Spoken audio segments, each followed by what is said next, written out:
Hello guys, आपका स्वागत है मेरे यूट्यूब चैनल हिंदी बाय निशा में। आज के इस वीडियो में हम क्रिया के जो और प्रकार रह गए थे उनके बारे में चर्चा करेंगे। इससे पिछले वाला जो वीडियो था हमारा, उसमें हमने क्रिया के भेद है उनके बारे में चर्चा की थी, जो कि कर्म के आधार पर। ठीक है, तो कर्म के आधार पर हमारी क्रिया कितने प्रकार की होती है? 2 प्रकार की होती है। उसमें सक्रमक क्रिया और अक्रमक क्रिया, उसके बारे में हमने पिछले वाले वीडियो में पढ़ लिया था। अब आज के इस वीडियो में हम क्रिया के भेद है जो कि रचना के आधार पर है, तो उनके बारे में इस वीडियो में हम चर्चा करेंगे। ठीक है, तो यहाँ लिख देती हूँ मैं, रचना के आधार पर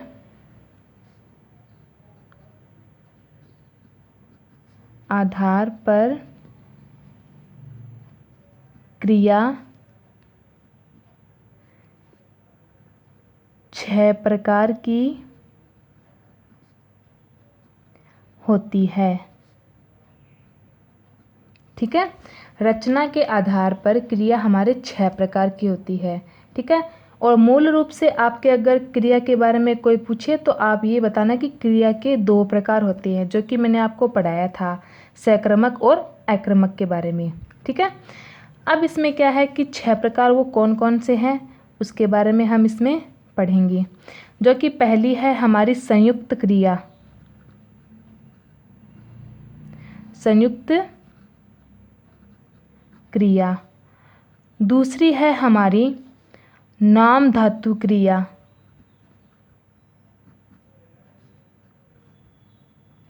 नाम धातु क्रिया। तीसरी है हमारी सामान्य क्रिया।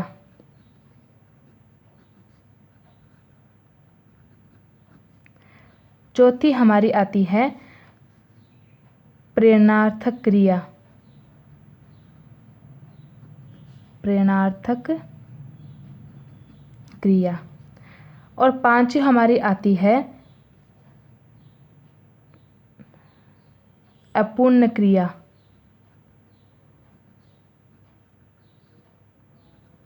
अपूर्ण क्रिया। और छठी हमारी आती है पूर्वकालिक क्रिया।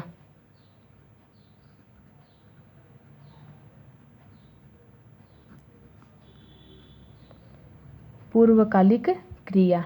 ठीक है, तो रचना के आधार पर हमारी क्रिया 6 प्रकार की होती है, जो कि पहली है संयुक्त क्रिया, फिर है नाम धातु क्रिया, फिर है सामान्य क्रिया, फिर है प्रेरणार्थक क्रिया, फिर है आपका अपूर्ण क्रिया, बाद में है आपका पूर्वकालिक क्रिया।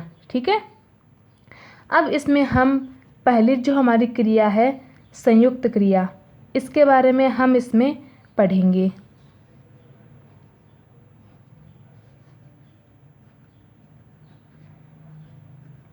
पहली क्रिया है हमारी संयुक्त क्रिया।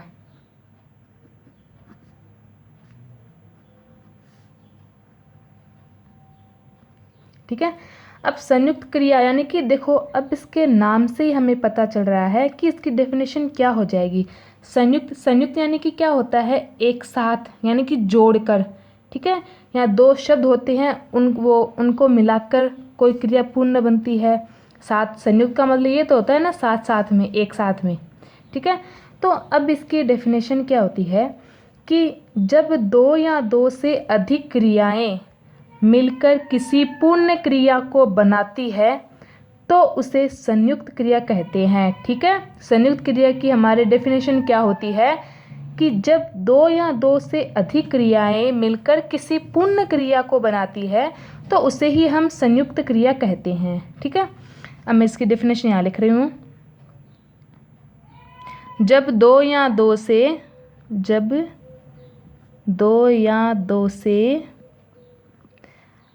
अधिक क्रियाएं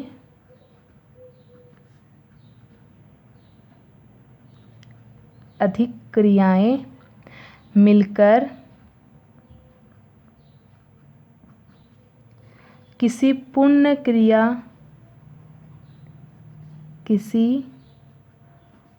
क्रिया को बनाती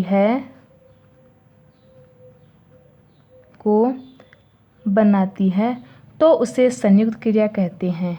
तो उसे संयुक्त क्रिया कहते हैं।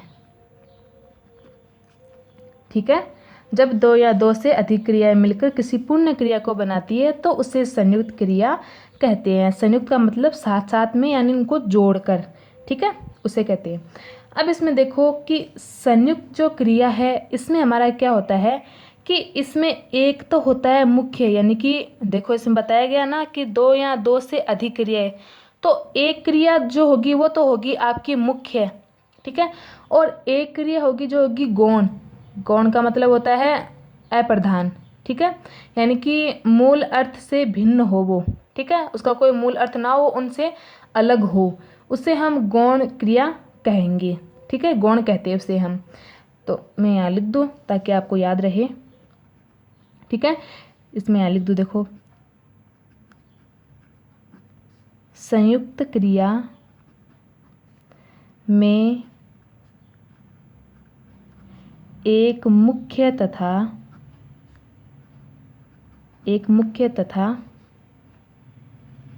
एक गौण, यानी कि अप्रधान, यहाँ लिख दूँ मैं, यानी कि अप्रधान। ठीक है, अप्रधान का मतलब होता है मूल अर्थ से भिन्न होना। ठीक है, अप्रधान क्रिया का योग रहता हो, क्रिया का योग रहता है, उसे हम संयुक्त क्रिया कहते हैं।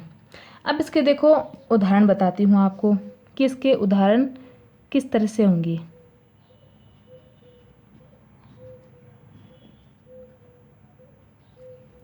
अब इसके उदाहरण पहला ले रही हूँ, जिससे मैं काम करते जाओ।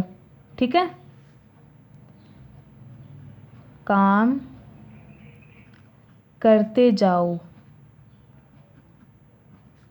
अब देखो काम करते जाओ, ये आपका एक वाक्य है। ठीक है, संयुक्त क्रिया का।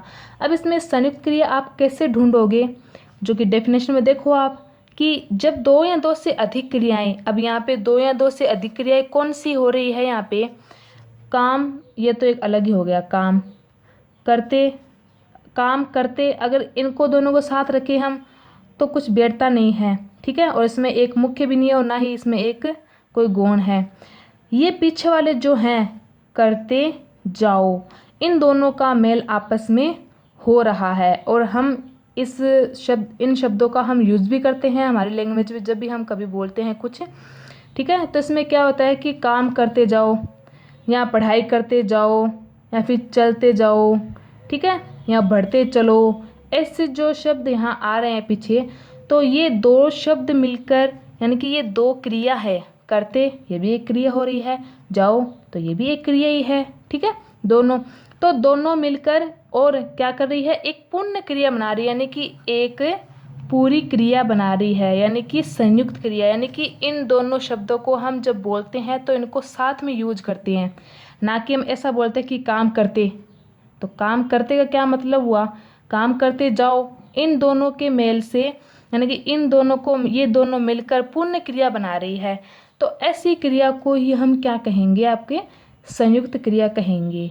ठीक है, अब जैसे मान लो दूसरा और ले रही हूँ मैं, जैसे दूसरा उदाहरण ले लूँ, दूसरा वाक्य आप कैसा ले लूँ कि सिक्कर में पानी बरसने लगा। ठीक है, सिक्कर में पानी बरसने लगा। ठीक है, अब इसमें देखो इस वाक्य को सही से कि सिक्कर में पानी बरसने लगा। अब सिक्कर में, इस वाक्य को देखेंगे हम तो सिक्कर में पानी ऐसा हम बोल नहीं सकते, या सिक्कर में पानी बरसने ऐसा भी हम नहीं बोल सकते, या फिर ऐसा भी नहीं बोल सकते कि सिक्कर में पानी लगा। तो क्या लगा, यानी कि ये अधूरापन सा हो रहा है इसका, इस वाक्य में। तो इस वाक्य में पूरा सही तरीके से क्रिया कौन सी है हमारी, बरसने लगा। ठीक है, सिक्कर में पानी बरसने लगा, तो बरसना और लगा, यानी कि वो बरस रही है, बारिश जो है, पानी जो है वो हमारा सिक्कर में बारिश हो रही है। फिलहाल वैसे भी काफ़ी बारिश हो रही है। ठीक है, तो बरसने लगा, ये जो हमारी क्रिया है, ये दो क्रिया मिलकर एक पूर्ण क्रिया को बना रही है, तो उसे ही हम संयुक्त क्रिया कहेंगे। ठीक है, इस प्रकार से जैसे मान लो आपके पढ़ना चाहते हैं, यानी कि हम लोग पढ़ना चाहते हैं, इसे लिख दूँ, चलो, हम पढ़ना चाहते हैं। अब ये जो आपका वाक्य है, तो इसमें भी पढ़ना और चाहते, ये दो क्रिया है, ये दो क्रिया बनकर और आपकी क्या हो रही है, एक संयुक्त क्रिया बना रही है, यानी कि एक पूर्ण क्रिया बना रही है। इसमें एक तो मुख्य है आपके और एक आपके गौण है, जिसका मूल अर्थ भिन्न होता है।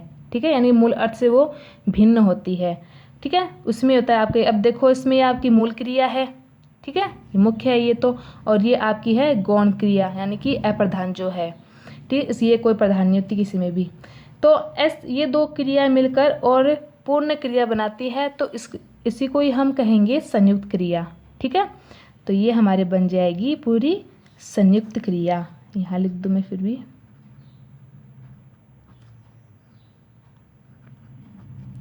ठीक है, इस प्रकार से जाना आपने। अब इसमें ये भी होता है बढ़ते चलो, सिपाही कहते हैं ना कि आगे बढ़ते चलो, तो बढ़ते चलो ये दो क्रियाएं हैं, तो ये भी एक पूर्ण क्रिया को बना रही है। ठीक है, तो इसमें भी आपका क्या हो जाएगा, संयुक्त क्रिया हो जाएगी। ठीक है, या फिर उसे जाने दो, ये जो शब्द होते हैं, ये जो क्रिया होती है, ये भी आपकी एक पूर्ण क्रिया बनाती है, तो ये भी आपका किस क्रिया में आ जाएगी, संयुक्त क्रिया में आ जाएगी। ठीक है, तो आज के इस वीडियो में हमने पढ़ा कि रचना के आधार पर क्रिया 6 प्रकार की होती है, लेकिन मूल क्रिया जो है, यानी कि कर्म के आधार पर क्रिया 2 प्रकार की होती है।